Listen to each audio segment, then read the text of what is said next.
How's it going, guys? Cody, guys, back again, dropping yet another video. Right, guys, this video I'm about to drop is about my former prison, Forest Bank. It's in my local paper, the Manchester Evening News. Now, Forest Bank, you might think, where have I heard that name before? Well, I cover it a lot, and I always say the next story reference the prison is not very far away at all. The most recent being that 3 prison officers, I think 2 were jailed and a 3rd got a suspended sentence after they stole £100,000 worth of items from an external company that was sending their items to the prison for prisoners to arrange and sort out and pack and stuff, and then they were selling it on eBay. One of them was the second in command of security. The story I'm about to read you is of a prisoner's partner who was put under duress and was threatened. Well, she wasn't threatened personally. She was told, your loved one is going to be stabbed. He's in debt. He owes money. You can't afford. He can't afford. So you're going to have to bring some drugs into the prison, meet one of the lads and do the handover on the visit. Right? If not, he's going to be stabbed up. Now, if you've got a loved one that's been in prison and they've fallen into debt, then this might have happened to you, where you've received phone calls, withheld numbers and such, or threatened, told, listen, you better pay this debt, put the money into this bank account, or if you can't afford to do that, you're going to have to smuggle some drugs in on a visit. The prisoner's girlfriend or the prisoner's family are taking the risk by smuggling the drugs into the prison. If they're caught, there's a high chance they could end up in prison, and that's part of the risk. And if the drugs get through, then that debt would be wiped off, or the debt, depending on the amount of the debt, that would be reduced. Ordinarily, if a prisoner's girlfriend, the drug user's girlfriend, comes in on a visit to see another prisoner and hands over the parcel, that would write off that debt, because obviously there's a lot of risk involved in that. Some prisons are easier to get contraband in than others. I wouldn't advise it to anybody. Anyway, guys, I'm going to read the story. This could have happened to you guys. That's how common this is. So the story reads: Mum stuffed cannabis in her bra and smuggled it into prison to stop her jail boyfriend being stabbed. Lisa Wright, 37, was spared jail after admitting 2 counts of conveying prohibited items into Forest Bank. A mum smuggled thousands of pounds worth of drugs into prison in her bra after being told her partner would be stabbed if she refused a court heard. Lisa Wright, 37, was spared jail after admitting 2 counts of conveying prohibited items into Forest Bank Prison in Salford. Manchester Crown Court was told that Wright from Bolton managed to get through security checks into the prison visiting area with a package containing cannabis, Class C drug buprenorphine, which is also known as subutex, I can't pronounce it, as well as cigarette wrappers, so Rizzler paper, and tobacco. She was told to meet a prisoner called Livesey, who she would hand over the package to. So she's gone on a visit to see a prisoner that chances are she doesn't know, and she's taken the drugs through. She's got into the visiting area to meet this prisoner that she doesn't know. It says Wright placed the napkin over the package, which was about 3 inches long, and put it on the table as she faced the prisoner. The court was told that Wright had received threats from unnamed offenders, saying that her partner, Wayne Duckworth, would be stabbed up if he did not comply. Duckworth is currently serving a 9-year sentence for aggravated burglary at HMP Berwyn in North Wales, the court heard. So he's obviously been shipped out from Forest Bank, and he's got his Cat C, and he's over in Berwyn. As she handed over the package, prison staff noticed her on CCTV acting suspiciously. She was said to be biting her nails and her legs were shaking, Prosecutor Zoe Dawson said. Officers then escorted her out of the waiting area and uncovered the drugs. Within the package, which was covered in cling film, there was 27.7 grams of cannabis, 25 tablets of subutex. The court was told that within a prison where values can be inflated, the cannabis was worth between £1,385 and £2,770, and the subutex was worth between £1,250 and £2,250. I always question these figures, guys. Depends on how many drugs are on the wing for the price and stuff. If everyone on the wing's got it, the price will reduce, because you can't sell it for a premium if everyone's got it, because it's a business and people will undercut you. If you're the only person on the wing with it, you can sell it for top whack and you'll get top whack. In an interview with the police, Wright, who is a mum of 3, said that she received threats against her partner and her family. She told officers that she had refused at first, but she received more threats as a result.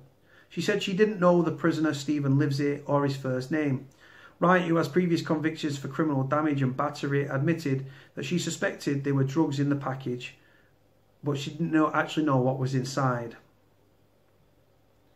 Defending Dan Gaskell said, "It's not the first time and it won't be the last time someone is placed in an invidious position. There was not only threats to her long-term partner, but to herself and her family." He said it was not clear how he was targeted, but it was clear it related to someone who knew her partner. Mr. Gaskell said Livesey seemed equally scared about the handover in the waiting area. He appealed for a suspended sentence to be imposed, saying that Wright is in the sole carer for her 2 young children, and it also helps her father, who is seriously ill in hospital. Being sent to prison would have a catastrophic impact on them, Mr. Gaskell added. The judge, Mr. Recorder Jeffrey Lowe, a recorder means that they sit 6 weeks of the year, said people must understand if they try to take such items into these prisons, the starting point is going to be consideration of an immediate custodial sentence. The circulation of drugs of this type in prison undermines the system within prison. Because of the value of the drugs you took in, there is profit to be made by somebody at some point. But the judge said he could suspend the sentence due to the impact being incarcerated would have on those who depend on her. Wright of Park Road, West Horton, Bolton, was sentenced to 6 months in prison, suspended for 12 months. She must also complete 9 rehabilitation activity requirement days. I hope you have learnt your lesson, the judge told Wright. Now, guys, this is common, man. Now, you've got to look, right? Now, she's obviously, right, so how it sounds like it's worked. She said that she believed that drugs was in the parcel, but she didn't know what drugs. Now, that's potentially very true. Now, so whoever the drug dealer was, he's got his boy on the out to go and meet her and hand her the parcel. She's then booked a visit to go and see one of the drug dealers, like skivvies. So the kid that was put on the visit, she's gone in, she's got the drugs in, she was shit scared, biting her nails, her legs were shaking uncontrollably.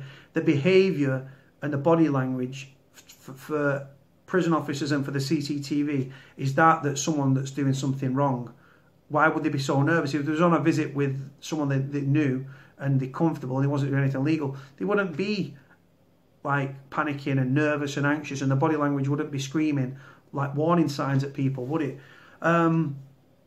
Like I said, she's put the drugs on the table with a napkin covering them with the intention the prisoner will reach onto the table, pull it off, put it in his pocket or put it in his boxers, ball them, right? Because at Forest Bank, they used to strip search you. The first time I went to the prison, I was strip searched. Every time I came off a visit, I was strip searched. Then they changed it because there was that many prisoners coming in and out. They just stand on a crate, they pat you down. They don't go near your balls because they can't, because that's sexual assault. They pat you down, bam, bam, bam. You get patted, open your mouth, then they pat you, you turn around, they wand you and they pat you down again. And then you're allowed to go back to the wing, yeah, that's it. So like I say, guys, it's not uncommon for this to happen. She's actually been put in duress. Her fella sounds like he was probably in debt to the drug dealer, couldn't afford the drugs. The thing is though, right, my advice, never take anything on. If you are in prison and you get something on tick or borrow something, you have to pay double back. It's called double bubble or double trouble. Just don't do it. But if you're going to take drugs on tap, right, at least know you can pay for them. If you can't pay for them, don't take them. But what ends up happening, people end up becoming addicted to spice or whatever the drug may be, and then the body craves the drug. Let's say spice, for an example. They crave the spice, the body craves the drug, they get really ill, withdrawal effects and stuff like that, withdrawal symptoms. So then the dealer say, do you want some more? Do you want some more drugs? Yeah, I'll take some more, because the body needs it and stuff. They know they can't pay it, but they're not bothered about that in that first instance. The body needs that drug. And honest to God, the addictive nature of that drug, guys, is horrific. It really, really is. And I feel sorry for this prisoner's girlfriend, because she's been given threats. Like I say, it could all be a story, but I believe the story wholeheartedly, definitely. She's obviously been put under duress. She's received threats. Her family have received threats, which is commonplace. She was probably also worried that her loved one was going to be dealt with in prison and stabbed up or beaten up severely. So she gave in. She's gone and met the drug dealer's friend on the out, who's then passed her the drugs. He's wrapped it all up, probably gloved up so his fingerprints weren't on the parcel, handed them to her. She's then got to book a visit to see the drug dealer skivvy. She goes on the visit to see the drug dealer skivvy. She gets through security. Forest Bank's not very secure at all, guys. It's a Cat B facility. Very easy to get through. What I've heard in recent times, they actually swab prisoners and visitors' hands so that they see if they come into contact with any drugs. So whether that be smoking drugs or potentially parceling drugs up. It's happened to someone that I've spoken to recently, actually. She's got through. She sat on the visit. There's 3 chairs for the visitors. There's a little round table, and then there's a chair that the prisoner sits on. The prisoner comes out. He gives his prison ID card to the lady that's running it. She'll tell you, right, this table. So you go to the table, you sit down, and then you just, like I said, the handovers happened. Officers have swooped, prison officers. She's been taken. She's been arrested.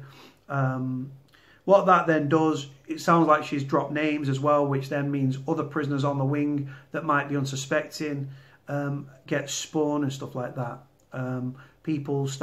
Mobile phones start getting seized. They can then download the information off their mobile phones, text, calls, even encrypted message apps like WhatsApps, and it can disrupt contraband getting into the prison and stuff.